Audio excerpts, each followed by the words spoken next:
ការធ្វើដំណើរត្រឡប់មកតាមផ្លូវចាស់វិញឈិនមូក៏បានក៏លេចឃើញភូមិដ៏ស្ងាត់ជ្រងំមួយបន្ទាប់មកគេក៏បានដើរចូលទៅក្នុងបន្ទប់ដែលមានបិទអក្សរ C រួចក៏រើសយកសម្លៀកបំពាក់ទារកដែលមានប៉ាក់អក្សរឈិនលើកយកមកខាងលើមើលរំពេចភ្លាមនឹងស្រាប់តែធ្វើឲ្យទ្រូងរបស់ឈិនមូរួមទាំងចិត្តក៏កើតក្តីខ្វល់ខ្វាយ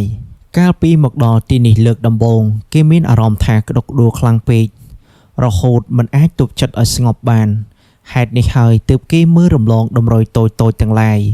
អក្សរឈិននៅលើរបស់របរដែលលោកគ្រូពេទ្យយកចេញមកនោះមានទម្រង់ដូចទៅនឹងអក្សរដែលនៅលើអាវទារកខ្លាំងណាស់វាហាក់ដូចជាចេញមកពីពុំតែមួយក៏ប៉ុន្តែបើពិនិត្យឲ្យបានដិតដល់ទៅវានៅតែមានចំណុចខុសគ្នាបន្តិចបន្តួច